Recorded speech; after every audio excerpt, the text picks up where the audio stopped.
Okay, so I started by removing the screws right on the back of the television, the lower center, that basically hold the TV onto the stand. They screw into those two support posts there, and that's the first thing I did. Next I removed all the screws around the panel that has all your ports and connections. There are a total of 6 screws, 2 there, 2 there, 2 there, and then another 2 on the side right here.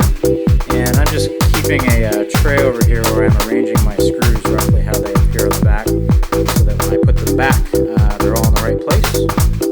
So next I removed all the outside screws, just starting from one corner, making my way around.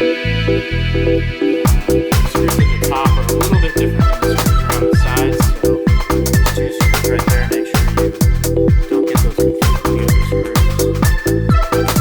And so that's basically that. So I'm just finishing up removing these screws along the bottom. So there's another couple screws right here where the buttons for channel and volume and input and menu so far are. So I'm going to remove those 2 screws there. And again, notice that those 2 screws have little washers attached to them, and they're different than a lot of the screws that go around the sides, so make sure you don't get those screws mixed up. So again, just to make sure I'm not getting all my screws mixed up, I'm sort of laying them out as they are arranged on the television. So those 2 screws I just removed, those are the 2 side screws that I removed earlier, and then these are the 2 screws that connect where the buttons for volume and channel so far, and notice that I'm placing them so I don't get them confused, along with these, which were the screws that connected here. So just a good way to make sure that you keep your screws all in order. And then lastly, it appears that there are sort of 4 large-headed screws that form a square in the middle of the back of the television. So that's these screws here. So I'm going to remove those 4 screws. And at that point, hopefully I can remove the entire back panel. So these little plastic screws here, all they are is actually just little fillers. So you can fill the hole where a wall mount would attach. So they do attach to the back panel, but they don't attach to anything inside the television. But you do need to remove them.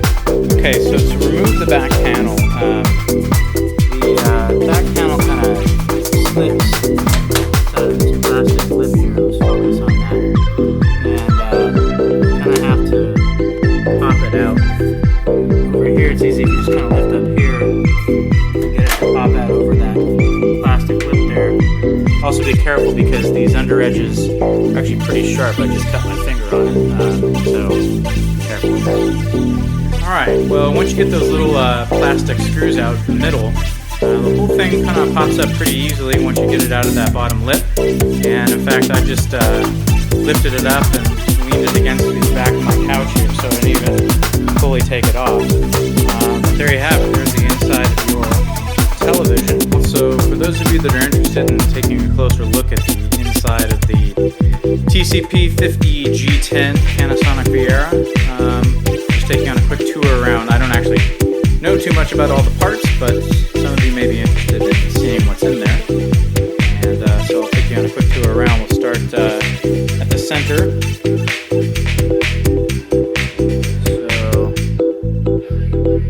For those of you that know what all this is, there you go. And we'll just work our way up to the top. There are some cooling fans, I imagine, and you can notice actually dust gathers on the inside of there. So before I close this up, I'm going to clean that up. And as we come around to the side here, you see a series of connections that run vertically along the side. All those connect to a board here. I feel like I'm filming Tron or something. Some heat sinks, I imagine. And here's where your volume and channel, menu, and input control buttons connect up. As we run along the bottom, we can see the built-in speakers and a series of connections that run horizontally. I'm guessing one of these is responsible for the infamous black stripe problem that I'm having. And that's where the power connects, and I learned that these two screws right there disconnect that guy, and I didn't need to disconnect that, so I reconnected it.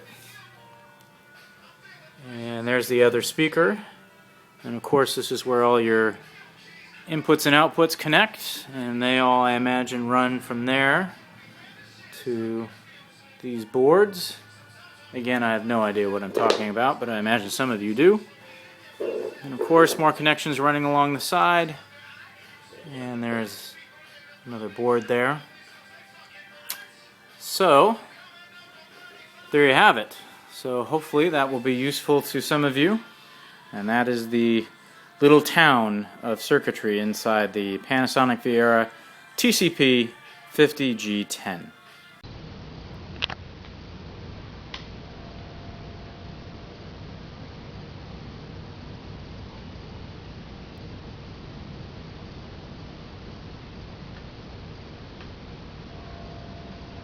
You should have been with us in our glory days.